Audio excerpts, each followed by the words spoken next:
Real Madrid ketar-ketir menghadapi Real Betis akhir pekan ini.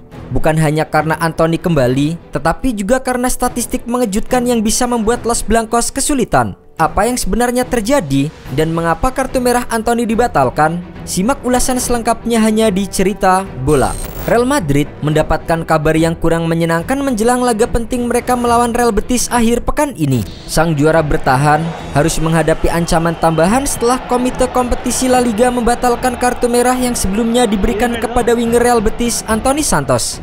Keputusan ini membuat Anthony Santos El Gasing bisa tampil dalam pertandingan melawan Los Blancos yang tentunya menjadi tantangan tambahan bagi tim asuhan Carlo Ancelotti.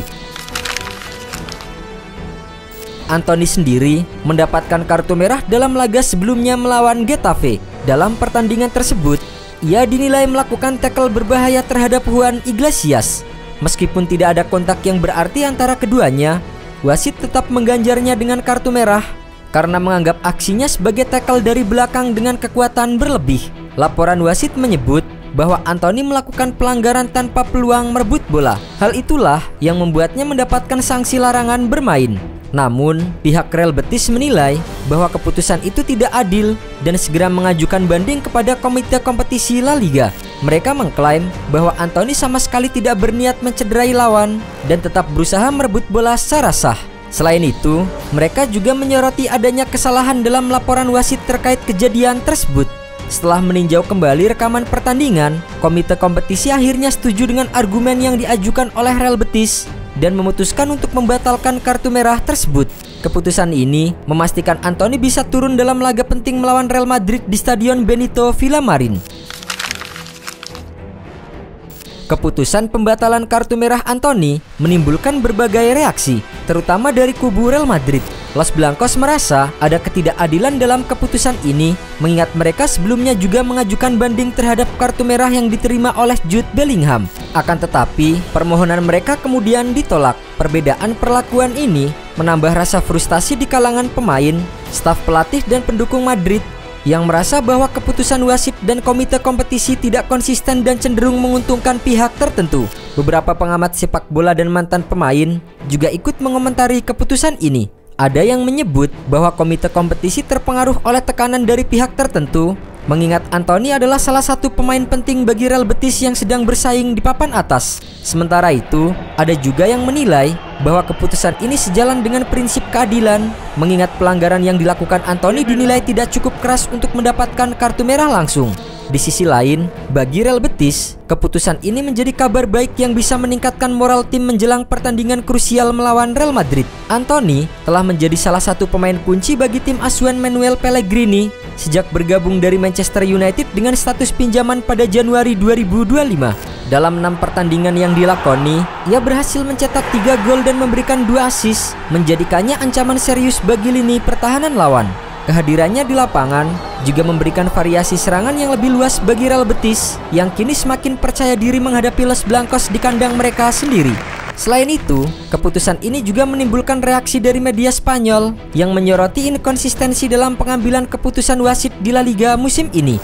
Beberapa media menganggap bahwa kasus Antony bisa menjadi preseden bagi klub-klub lain untuk mengajukan banding atas keputusan wasit yang dianggap tidak adil. Hal ini tentu akan semakin meningkatkan tekanan terhadap komite kompetisi dalam menjaga kredibilitas mereka di mata publik dan klub peserta La Liga. Sementara itu, Real Madrid juga menghadapi tantangan tersendiri jelang laga melawan Real Betis. Mereka kemungkinan besar harus tampil tanpa Kylian Mbappe yang sedang mengalami masalah kesehatan setelah menjalani pencabutan gigi. Absennya Kylian Mbappe menjadi pukulan telak bagi Real Madrid, mengingat pemain asal Prancis tersebut telah tampil luar biasa musim ini dengan mencetak 17 gol dan memberikan 3 assist dalam 23 pertandingan. Selain Kylian Mbappe, Real Madrid masih memiliki opsi di lini serang dengan hadirnya Vinicius Junior dan Rodrigo Goes. Kedua pemain Brasil ini memiliki kemampuan yang bisa menggantikan peran Kylian Mbappe dalam membongkar pertahanan lawan. Namun, kehadiran Antony di kubu Real Betis akan menjadi ancaman tersendiri bagi Real Madrid. Hal itu mengingat pemain asal Brazil itu menunjukkan performa yang cukup menjanjikan dengan rata-rata gol per pertandingan sebesar 0,75. Dalam sejarah pertemuan antara kedua tim, Real Madrid memang lebih dominan dibandingkan dengan Real Betis. Sejak tahun 2003, kedua tim telah bertemu sebanyak 43 kali di berbagai kompetisi. Dari jumlah tersebut, Los Blancos berhasil memenangkan 23 pertandingan, sementara Real Betis hanya meraih 6 kemenangan dan sisanya berakhir dengan hasil imbang. Namun, Real Betis seringkali memberikan perlawanan sengit kepada Real Madrid, terutama saat bermain di kandang sendiri. Dalam pertemuan terakhir mereka pada 1 September 2024 di Santiago Bernabeu, Real Madrid berhasil mengalahkan Real Betis dengan skor 2-0 berkat 2 gol yang dicetak oleh Kylian Mbappe. Meskipun demikian, Real Betis memiliki catatan yang cukup baik dalam 10 kunjungan terakhir mereka ke Bernabeu. Mereka berhasil meraih 4 hasil imbang dan 2 kemenangan. Dengan melihat statistik dan kondisi terkini kedua tim, laga ini diprediksi akan berlangsung dengan sengit. Real Betis memiliki keuntungan bermain di kandang sendiri, serta kembalinya Antony yang bisa menjadi dorongan besar bagi tim. Di sisi lain, Real Madrid tetap menjadi tim yang lebih diunggulkan berkat pengalaman serta kualitas skuad yang lebih mumpuni. Salah satu faktor yang bisa menjadi pembeda dalam pertandingan ini adalah performa kiper dan lini belakang kedua tim. Real Madrid memiliki Thibaut Courtois yang dikenal sebagai salah satu kiper terbaik di dunia dengan kemampuan refleks yang luar biasa dan keahlian dalam membaca permainan. Sementara itu, Real Betis mengandalkan Adrian yang juga tampil cukup konsisten di musim ini dengan beberapa penyelamatan penting. Selain kiper, pertahanan kedua tim juga akan menjadi aspek kunci. Real Madrid memiliki bek berpengalaman seperti Aurelien Tchouaméni dan Raúl Asensio yang bisa menghadapi serangan cepat dari Real Betis. Di sisi lain, Real Betis harus memastikan lini pertahanan mereka cukup solid untuk menahan gempuran dari Vinicius dan juga Rodrigo Goes. Jika salah satu dari tim ini mampu memanfaatkan keunggulan di lini belakang dan meminimalisir kesalahan, mereka berpeluang besar untuk keluar sebagai pemenang.